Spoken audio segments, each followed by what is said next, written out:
La historia de la dinastía Rothschild, estamos hoy en la séptima parte, vamos a ubicar los años que transcurrieron entre 1921 y 1945. Esta serie de conferencias está basada en un libro que se llama La historia de la casa Rothschild de Andrew Hitchcock.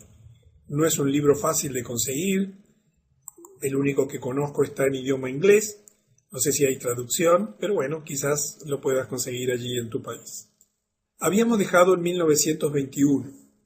Habíamos visto que una de las grandes instituciones creadas a comienzos del siglo pasado, donde la dinastía Rothschild crea una serie de instituciones que van uniéndose cada una de ellas en una especie de operación de pinzas para ir controlando todos los estamentos de la sociedad en todas partes del mundo, fue el control de los medios de comunicación. Y vimos que todas las grandes revistas que circulan por el mundo, todas las grandes cadenas de noticias, todas las grandes agencias noticiosas, todas las grandes radios, todas las grandes productoras cinematográficas, todas son propiedad de los Illuminati a través de sus distintas familias y grupos de poder, y que dentro de ese conjunto de personas que integran esa cofradía de gobernantes, se le encargó a John D. Rockefeller la tarea de controlar los multimedia. Entonces, cuando tú miras esas revistas que aparentemente unas se oponen a otras, en realidad son todas perlas del mismo collar, y todo lo que en tu país hoy es historia oficial, todo lo que tú ves en la CNN, todo lo que tú ves en los diarios de primera línea, todo lo que escuchas en los informativos que tiene que ver con las noticias internacionales y muchas de las cosas que ocurren en tu país, está absoluta y totalmente digitado porque no tiene ninguna posibilidad. En México, en Perú, en Colombia, en Argentina, aquí tenemos gente de todo el mundo hispano, vemos lo mismo que vemos en Montevideo. Nos pasan las mismas noticias, los mismos enfoques, con los mismos intereses, porque así es la media, el multimedia hoy en día. En estos días, por ejemplo, tenemos el tema Wikileaks, ¿verdad? Y tú lo estás viendo a diario. Cuando tú ves la CNN atrás de eso, cuando tú ves el BBC News atrás de eso, cuando inunda los titulares de tu diario, tú sabes que están los Illuminati atrás de eso, si no simplemente te lo ocultarían como todas las cosas o la mayor parte de las cosas que te estamos contando por aquí. ¿Quieres saber si algo es verdad? ¿Quieres saber si lo que te están diciendo, la forma en que te lo presenta, es la verdad? Fíjate en la fuente. E inmediatamente, en la medida que estás entrenado, allí tienes ya rápidamente un elemento para averiguar y comprender por dónde vienen los intereses de la información. A partir de allí, por ahora, mientras la Internet es libre, por ahora, no va a faltar mucho para que sea ferozmente censurada, puedes acceder a muchísima información independiente y a todas las fuentes independientes que tú desees y quieras en los diferentes idiomas, porque todo está absolutamente publicado y por eso puedes fácilmente confirmar informaciones, averiguar si es una desinformación o es una información, pero eso da un poquito de trabajo. En 1926, Rothschild & Sons, ustedes saben que los Rothschild habían llegado a fin del siglo XIX siendo dueños de más del 50% de la riqueza mundial, habiendo extendido una amplia cadena de casas bancarias, obviamente en toda Europa, en los Estados Unidos y ya comenzando a extenderse en el Lejano Oriente y en Asia. Financian o refinancian el metro eléctrico de la empresa Ferrocarriles de Londres, que tiene una participación muy importante en el control de todo el sistema de transporte subterráneo de Rothschild. Maurice de Rothschild tiene un hijo, Edmond de Rothschild, que va a pasar a ser un personaje muy importante en la historia moderna. Y en 1929 los Rothschild colapsan la economía de los Estados Unidos, producen la Gran Depresión con algo muy sencillo que tú lo vas a ver reproducirse, pero de un modo diferente, seguramente en el año 2011, la contracción de la oferta monetaria. Es decir, ellos eran los que proveen de la oferta monetaria. Imagínate que en este momento la banca internacional, los verdaderos dueños de todo el sistema de dinero que existe, ahí vas a ver algunas empresas, algunos operadores de esto, decidan cortar el flujo de dinero, inmediatamente hoy el mundo entero colapsaría. Y ya no sería un problema local, porque hoy todo lo que tú ves que está funcionando depende de que la maquinita de imprimir dinero de la Reserva Federal lo esté haciendo a grandes velocidades en este momento, porque si no en tu país inmediatamente te quedarías sin crédito, te quedarías sin dinero y rápidamente la vida de tu país colapsaría. Simplemente hoy he leído un extensísimo informe sobre el tema de cómo va a llegar a nosotros la crisis brutal financiera que va a venir el año que viene, que es totalmente global en sus proporciones. Así que hoy no, por falta de tiempo, por la necesidad de elegir los puntos que vamos a ver en el día de hoy, no nos vamos a dedicar a analizar todo este tema de la Gran Depresión y todo lo que hicieron los Rothschild para generar esa Gran Depresión en los Estados Unidos, porque eso solo daría para más de una conferencia. Pero es uno de los hechos importantes de la historia del siglo pasado. Fue una prueba de lo que pueden hacer en una economía tan importante, la primera economía del mundo, como era Estados Unidos en aquel momento. Vamos a llegar hoy, aquí en 1930, a uno de los centros de poder del mundo, oculto bajo las sombras del poder, absolutamente desconocido para ti. Yo estoy seguro que en estas 167 personas que hay en este momento en la reunión, no sé si alguno de ustedes alguna vez oyó hablar de lo que te vamos a contar ahora, el Banco Central de todos los bancos centrales del mundo. En 1930 se funda el primer banco mundial Rothschild, el Bank for International Settlements, BIS, Banco de Pagos Internacionales, BPI. ¿Alguna vez habías oído hablar de BIS? Aquí deben haber algunas personas que han estudiado economía o que le interesan la administración y las finanzas. ¿Alguna vez lo ves publicado en el diario de tu ciudad? ¿En el noticiero de la televisión allí o de las informaciones de prensa? ¿Has escuchado hablar acerca del Banco de Pagos Internacionales, el Bank for International Settlements, el BIS? Se estableció en Basilea, Suiza. Un detalle de este rompecabezas mundial es que todos los centros de poder están ubicados en Suiza. En el futuro nos vamos a enterar por qué.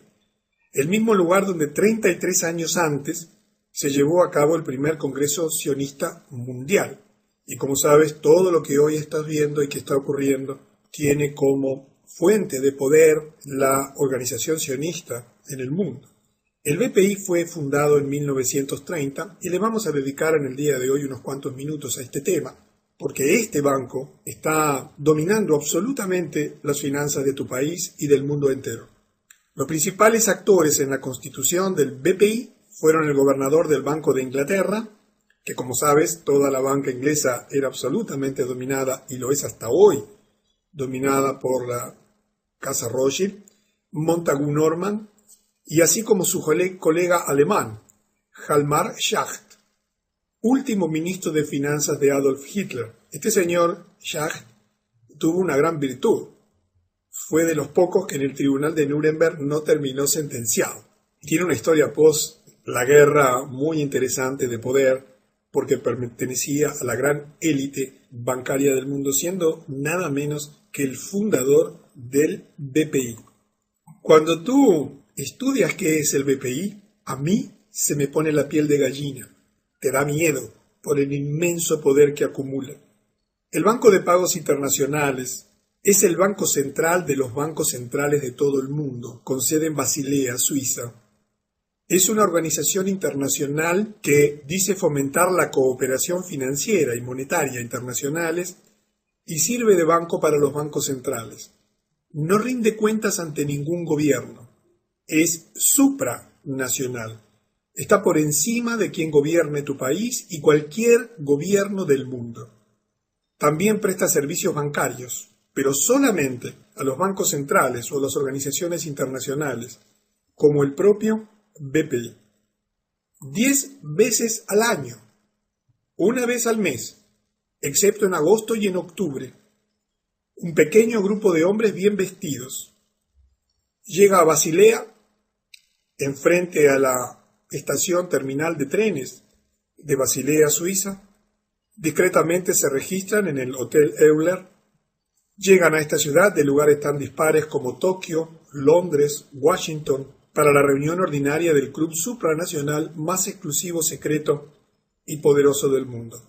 Por supuesto que no te vas a enterar de la reunión que está teniendo lugar en este mes de diciembre, ni lo vas a ver en ninguna revista, en ninguna parte del mundo, simplemente porque esto opera tras las sombras.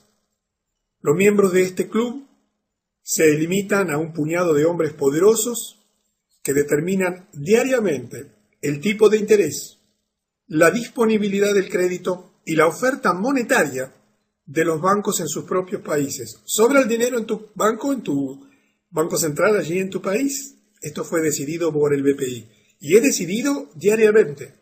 Diariamente cortan y te dan dinero, diariamente cortan y te dan crédito, diariamente te fijan los intereses del dinero, diariamente controlan la masa monetaria del mundo, aunque esto te parezca absolutamente disparatado e imposible, así funciona en la realidad.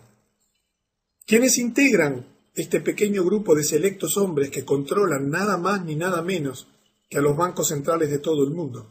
Los gobernadores de la Reserva Federal de Estados Unidos, el Banco de Inglaterra, el Banco de Japón, el Banco Nacional Suizo, el Bundesbank alemán, entre otros. Dispone, esta información no le pude precisar para qué año, de 40.000 millones de dólares en efectivo, en títulos públicos, oro. Los beneficios que obtiene solo por el alquiler de su tesoro de oro, que es solo superada por el Fort Knox en valor, son más que suficientes para pagar los gastos de toda la organización. Y el propósito descarado de las reuniones mensuales de esta élite es coordinar y, si es posible, controlar todas las actividades monetarias en el mundo industrializado. Si tú eres suscriptor de elladoscurodeldinero.com, cuando te registras, adquieres el derecho a descargar un libro que se llama El Grupo Bilderberg. En ese libro tienes muchísima información.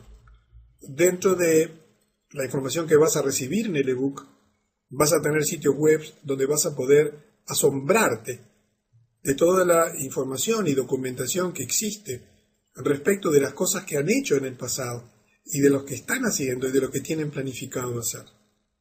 En estos días una persona me escribía molesto porque yo decía que declaraba cosas que iban a ocurrir en el 2012 o de aquí al 2012. Yo prácticamente no declaro nada de lo que va a ocurrir, salvo algunas cosas muy puntuales, algunas te comenté hoy, pero porque eso es responsabilidad de cada uno de nosotros. Cada uno de nosotros tiene que entender que está viviendo un tiempo especial y tiene que entender que hay que tomar acciones y decisiones hoy para que las cosas que ya están ocurriendo y que ya están afectando tu vida, cuando se desencadenen y precipiten, te encuentren en la mejor forma posible.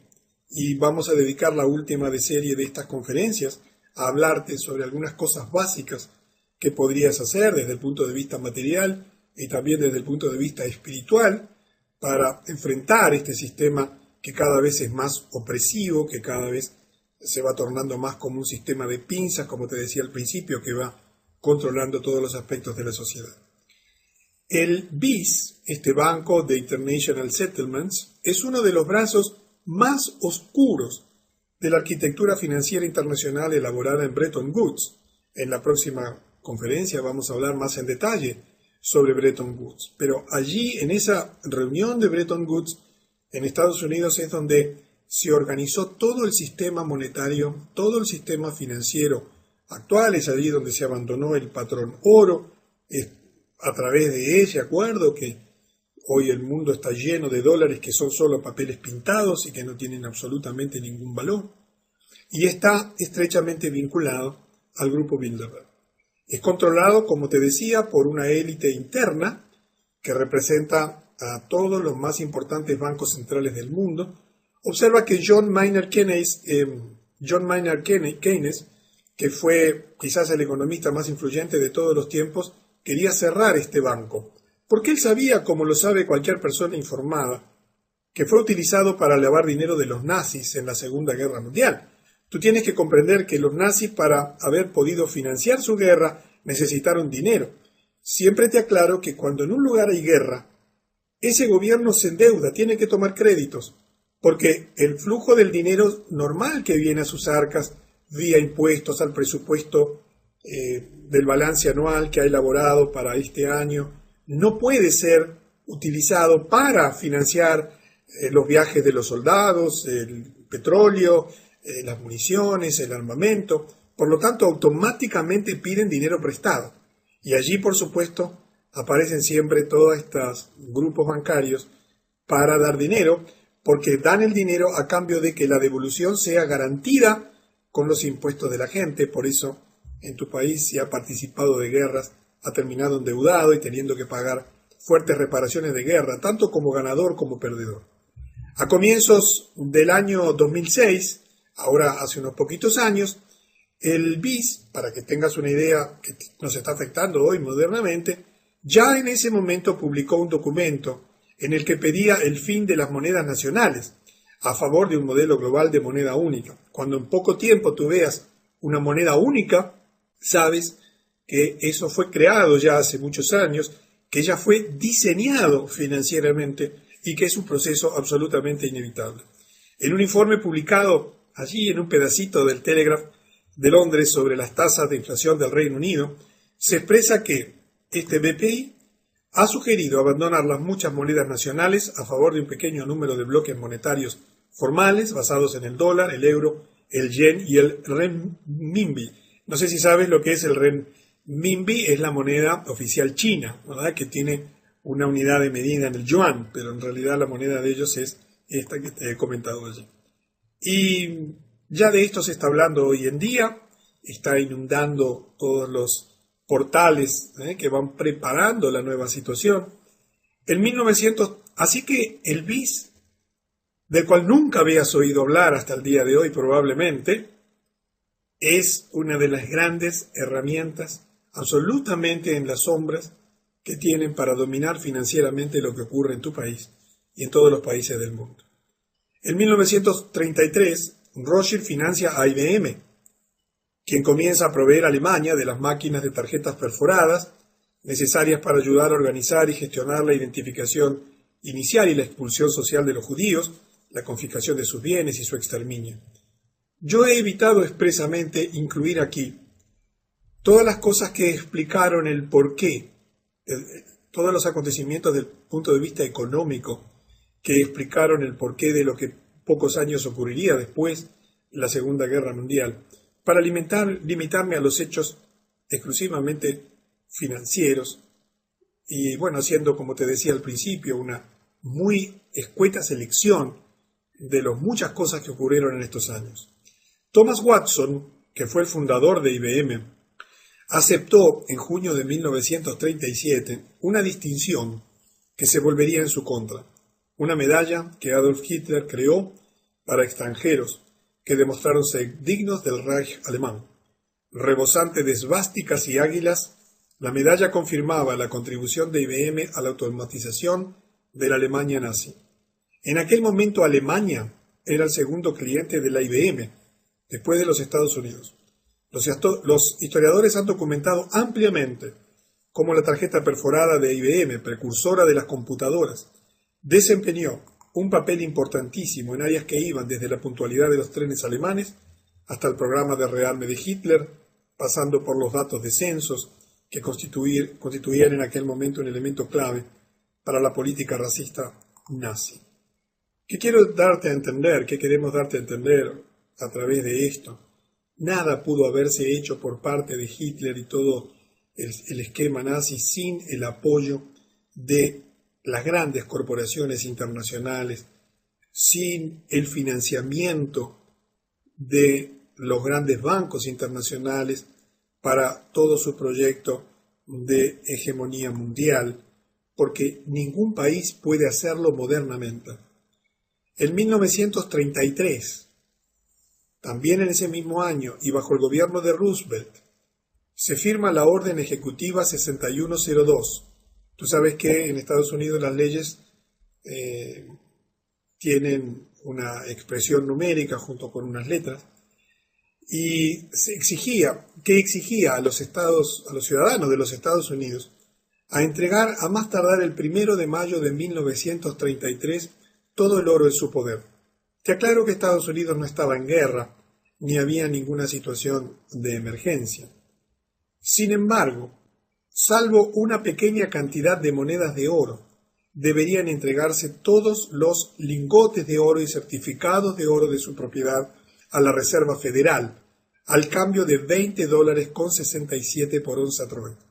Imagínate que en tu país, hoy, el gobierno firma una orden ejecutiva y mañana lunes te enteras de que tú y tu familia tienen que entregar todo el oro que dispongan, salvo una muy pequeña cantidad, a no el gobierno de tu país.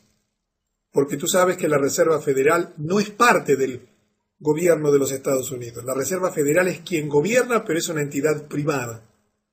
Esa entidad privada recibió una inmensa cantidad de oro.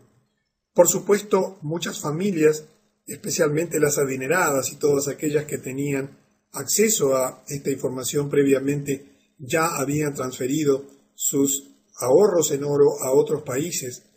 En el marco de la ley Comerciando con el Enemigo, que es una ley, un acta patriótica que había en ese momento, que impedía hacer negocios con los alemanes, se castigaba con una multa de hasta $10.000. Al valor de hoy serían $167.700, ajustados por la inflación, o hasta 10 años de prisión, o ambas cosas. Estas son muchas de las cosas que han ocurrido en la historia, que han enriquecido ferozmente a la Reserva Federal.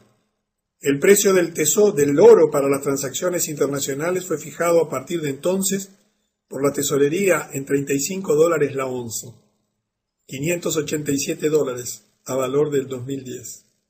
Con el beneficio, con esa diferencia de beneficio, pagando 20,87 y quedándose con algo que inmediatamente, porque ellos fijan el valor del oro, de los intereses y demás, el gobierno constituyó un fondo de estabilización de intercambio que se creó por la Ley de Reserva del Oro en 1934. Acá tienes el sello del Departamento del Tesoro de los Estados Unidos, fundado en 1789, que por supuesto que como buen escudo de una institución perteneciente a los Illuminatis tiene 13 estrellas, tiene una balanza y tiene una llave, que son por supuesto símbolos masónicos de adoración satánica, que obviamente flamean en todas las grandes, en los logos de todas las grandes instituciones, como hemos venido viendo en estas conferencias. Y así avanza la historia. 1933 fue un año de muchos acontecimientos importantes. El 16 de noviembre de ese año 1933, el presidente Roosevelt reconoce el régimen sionista de Stalin en Rusia, y ya hemos visto cómo todo ese régimen que hizo caer a la Rusia zarista y que instaló un régimen dictatorial comunista fue organizado por los sionistas. Ya hemos visto la lista de los nombres de todos los fundadores, que eran todos judíos, sionistas, judíos askenazí, sin consultar con el Congreso. Es decir, que Roosevelt ese día reconoció al régimen. Es como si en tu país el presidente reconozca a un Estado sin informarle al Congreso cuando esto es requisito. Y ello provocó que casi 8.000 ucranianos marchasen en aquel momento en protesta en Nueva York. También este año, en 1933, ocurre algo extraordinario. El presidente Roosevelt imparte la orden de incluir en cada billete dólar, en el que tú tienes allí en tu bolsillo o en tu casa, el ojo que todo lo ve, junto con el lema Novus Ordo Seculorum, nuevo orden de los siglos o de las eras. Y vamos a detenernos unos minutitos en analizar todos los símbolos masónicos y cabalistas que existen en el dólar. En realidad no son todos, porque hay más, pero hemos seleccionado de alguna imagen que hemos encontrado en internet los más importantes. Comenzando desde la parte superior y de izquierda a derecha, tú ves una frase que dice Anuit Coeptis. Anuit Coeptis quiere decir se anuncia la concepción. ¿La concepción de qué? De un nuevo mundo, de un nuevo orden mundial. Aparece en la torre de la punta de la pirámide, pero separada de la pirámide, no como parte de ella, el ojo que todo lo ve, el gran arquitecto, Lucifer, que tú sabes que es una deidad que representa la luz en la tradición oculta y esotérica. Luego tienes en la parte inferior de la pirámide, en ese arco, allí abajo la expresión Novus Ordo Secolorum, Nuevo Orden Mundial. Del lado derecho, en la imagen de la derecha, tienes la expresión E pluribus unum, de muchos uno. Luego tienes una cantidad de estrellitas, por supuesto 13 estrellas iluminadas, que fueron además las 13 colonias originales iluminadas. Yo no sé si sabes que aquí en Uruguay, nuestro país fue liberado por los 33 orientales. No fueron 34 ni 31, ¿sí? El 25 de agosto de cada año nosotros celebramos la independencia que fue lograda por 33 orientales, porque por supuesto todos los libertadores y todos los movimientos emancipadores fueron masones en todos los países de América. En la pirámide que tienes allí tienes 13 hileras de piedras, también representando las 13 colonias norteamericanas originales. La base de la pirámide tiene 72 piedras, porque en la Cábala, que es otro de los orígenes de toda esta ideología y simbología, la Cábala judía, hay 72 poderes registrados. Del lado derecho tienes allí una espiga, creo que sí que es una espiga, no estoy seguro, son hojas.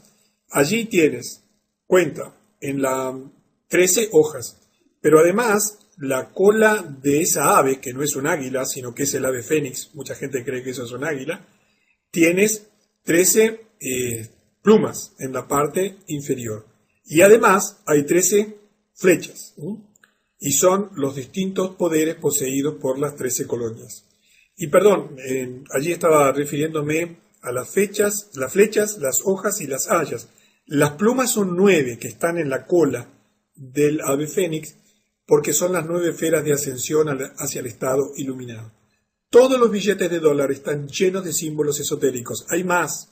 Si tú lo miras con una lupa vas a encontrar un búho y muchos otros símbolos esotéricos y masónicos, porque el nuevo orden internacional, donde el dinero es el gran instrumento de dominación mundial, la oferta monetaria, la deuda, sabemos que por definición el dinero es deuda, es un gran símbolo de poder.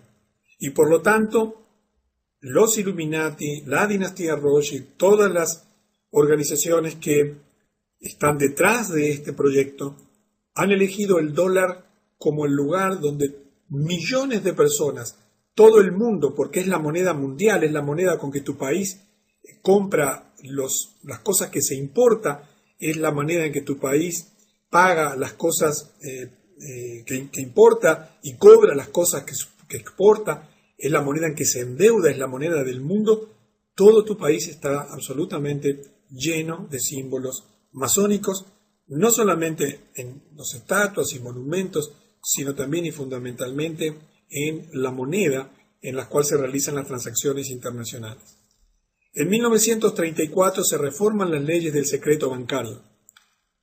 Quiero que sepas que el secreto bancario que tú conoces hoy internacional desde Suiza fue creado también en Suiza por la banca Rothschild en 1934 y se convirtió en ese momento por ley en un delito violar el secreto bancario por parte de un funcionario de estos bancos con pena de prisión. En mi país hay secreto bancario y quien lo viola también se expone a fuertes sanciones de la ley. El secreto bancario solo puede ser levantado a través de decisiones judiciales. Esto se hizo por parte de la ingeniería financiera Rothschild. ¿Pero por qué? Porque tenían por delante la Segunda Guerra Mundial.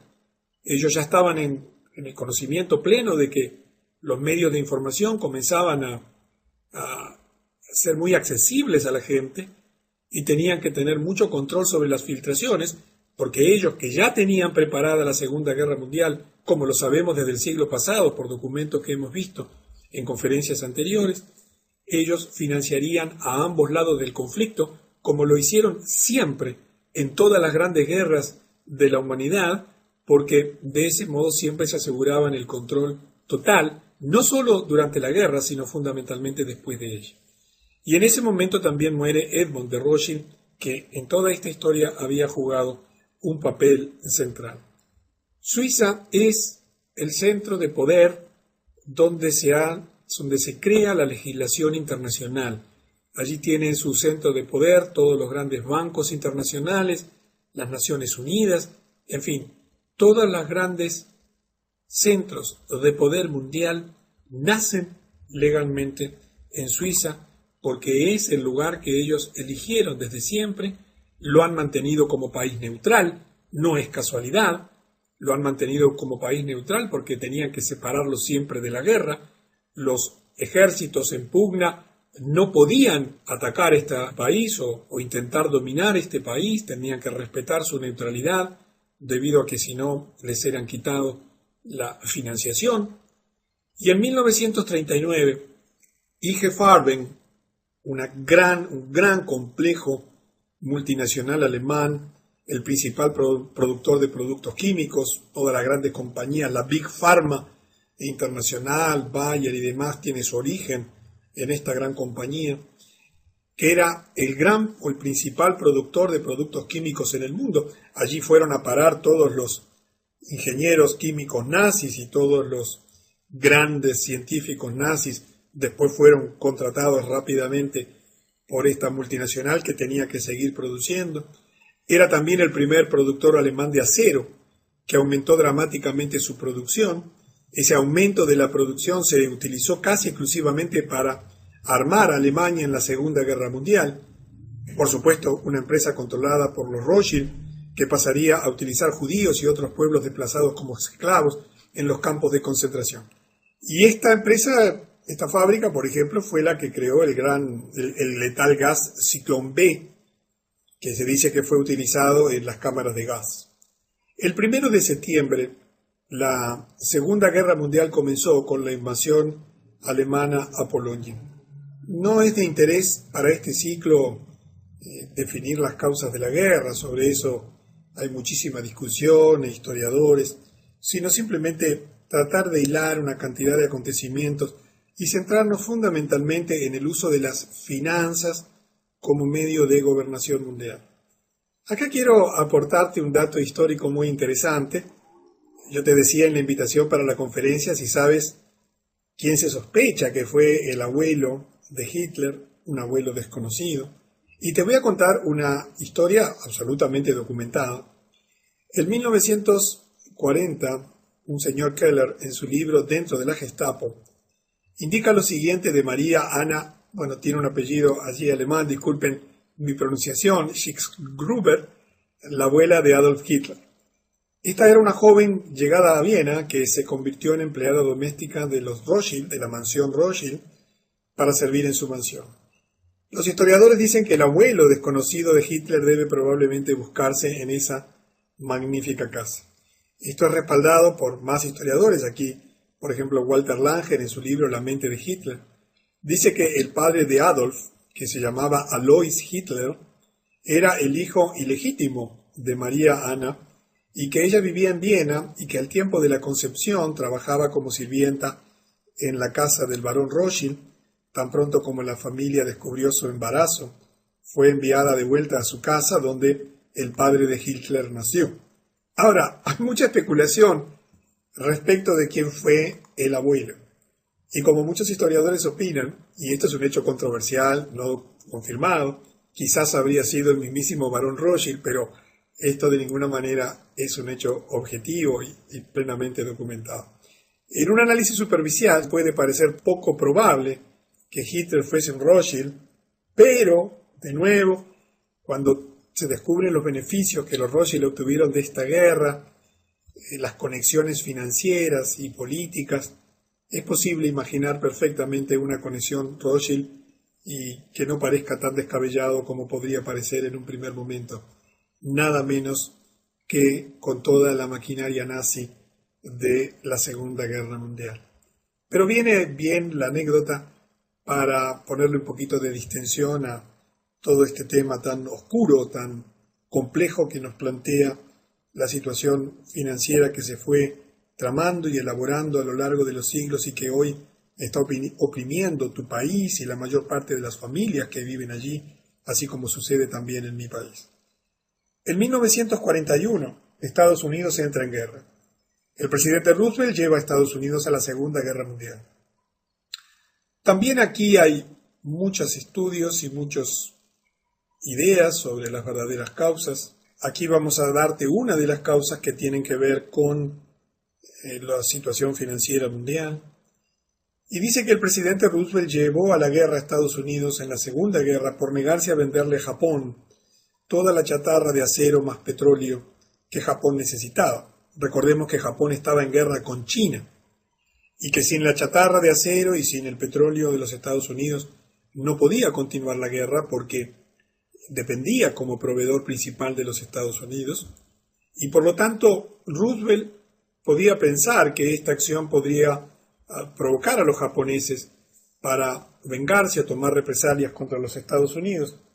Y bueno, cosa que aparentemente después ocurrió, digo aparentemente en el sentido de como causa posible del ataque de los japoneses a Pearl Harbor, porque también sobre este tema hay muchísima información y desinformación respecto de quién verdaderamente financió y generó el ataque a la flota de los Estados Unidos en Pearl Harbor, por qué estaba allí toda concentrada ese día. En fin, hay mucha historia y mucha madeja para desenredar sobre este tema que fue principal en la historia moderna porque generó nada menos que la integración de los Estados Unidos a la Segunda Guerra Mundial y un cambio o un giro en los acontecimientos. En 1942, Prescott Bush, padre de los futuros presidentes de Estados Unidos, George W. Bush, le fue incautada su compañía en el marco de esa ley que yo te decía, denominada Comerciando con el Enemigo, que prohibía el financiar o negociar con empresas alemanas. Él estaba financiando a Hitler desde América, mientras que los soldados americanos estaban siendo asesinados por los soldados alemanes. Por otra parte también, en ese entonces los judíos eran masacrados por los mismos soldados alemanes, y sin embargo es interesante puntualizar que la ADL, ¿recuerdas la ADL? La Liga de Antidifamación es una de las organizaciones de control mundial más importantes que existen, nunca criticó a los Bush por ellos. Te voy a poner aquí un enlace de estos días. Yo no sé si sabes que Argentina, Brasil y Uruguay tenemos el privilegio, entre comillas, de Latinoamérica ser los 3 primeros países que hemos reconocido oficialmente a Palestina como un Estado independiente. Por supuesto que eso va a tener consecuencias para nosotros y por supuesto que ese tipo de cosas no se hacen sin la solicitud y la aprobación de los centros de poder, ¿verdad? A mí me ha sorprendido muchísimo lo que ha hecho Uruguay, lo que hizo Argentina y el proceso que ha comenzado Brasil, pero te voy a poner allí un enlace, después lo puedes leer y escuchar. Inmediatamente la Liga Antidifamación ha salido a decir que esto, entre otras cosas, va a tener consecuencias en el ámbito bilateral. Así que veremos qué consecuencias tiene para Uruguay, Argentina y Brasil esta acción en medio de un conflicto que sabemos que es el conflicto central por el puja de poder, Jerusalén y el reparto de las tierras allí. Bueno, que hayamos tomado partido oficialmente por reconocer un Estado que Israel niega hasta el hartazgo como es el Estado palestino. Pero te comento esto para que veas cómo la ADL inmediatamente reacciona en tu país, en el mío y en todas partes del mundo, pero principalmente en los Estados Unidos apenas hay algún atisbo de acciones o comentarios o conductas en contra, aunque sean la menor de las críticas, a las organizaciones sionistas, y eso hace que sorprenda que no hayan criticado a Bush por su inconducta. En 1944, en Bretton Woods, New Hampshire, se crean 2 nuevos bancos. Y aquí llegamos a 2 instrumentos de poder absolutamente extraordinarios desde el punto de vista financiero en nuestro tiempo. Bajo la influencia Rothschild se crea el Fondo Monetario Internacional y el Banco Mundial. Yo te voy a leer aquí los objetivos del Fondo Monetario Internacional declarados hace 66 años, para que tú veas cómo es posible que 2 bancos creados nada menos que por los dominadores de toda la riqueza mundial o de gran parte de ella, con el acuerdo y el beneplácito de la casi totalidad de los países del mundo, con todos los recursos financieros, políticos y de información que tú te puedas imaginar, hayan fracasado tan estrepitosamente en sus objetivos fundacionales. No solamente fracasar, sino lograr exactamente lo contrario pocas décadas después.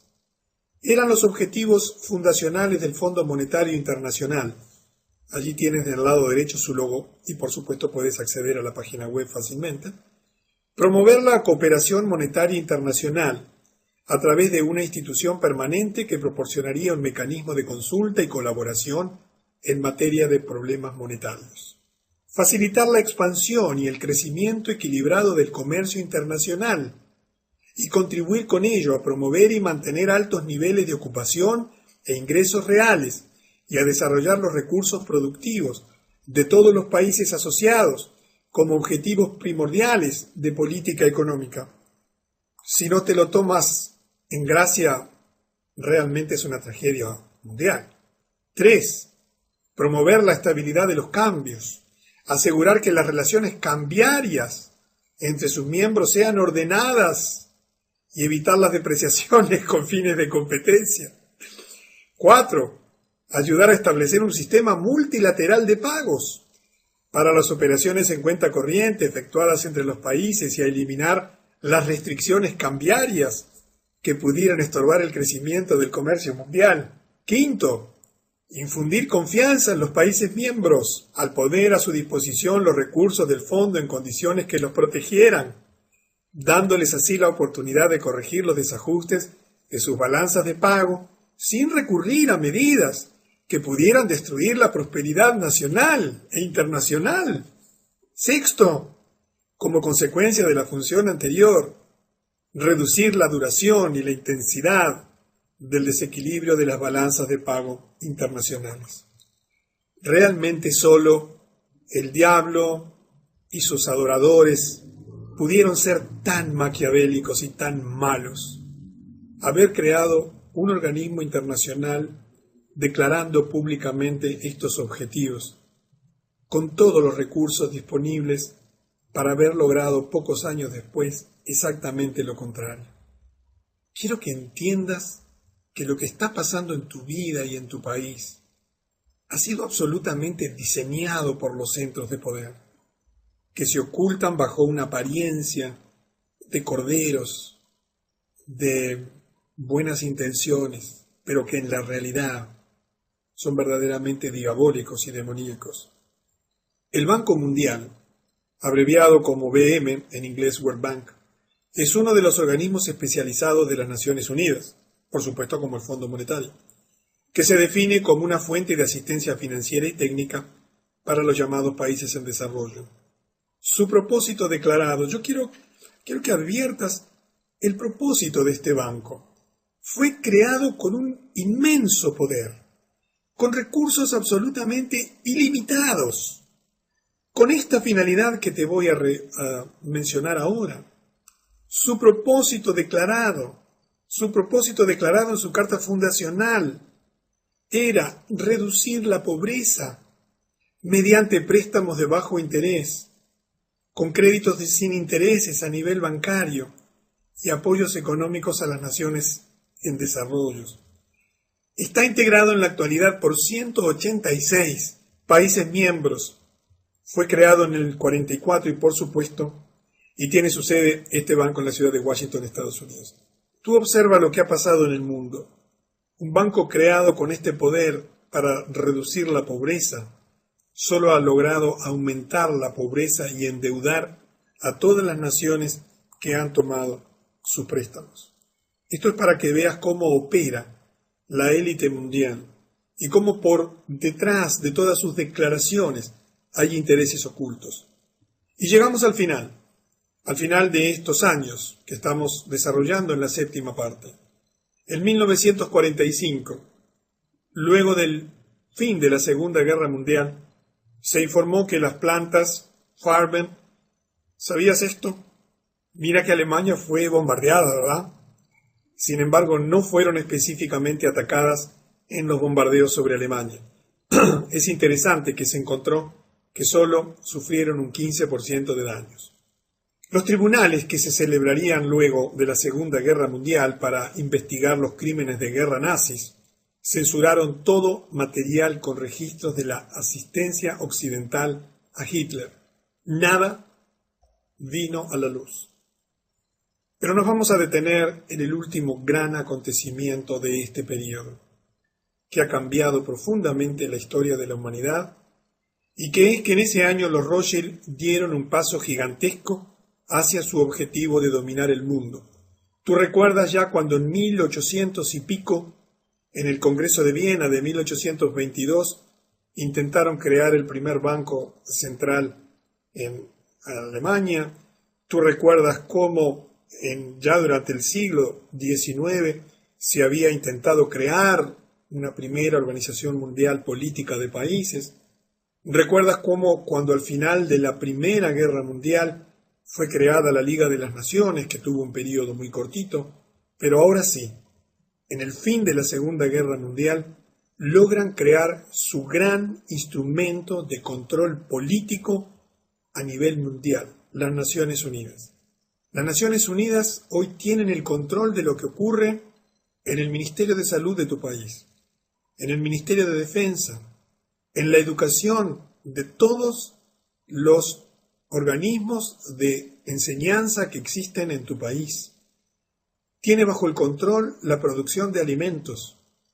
Vamos a hablar extensamente en la próxima reunión sobre el tema de las Naciones Unidas, porque esta es la pieza que ha venido a cerrar el círculo de poder por parte de los grandes financistas internacionales de todas las cosas que están ocurriendo en el mundo.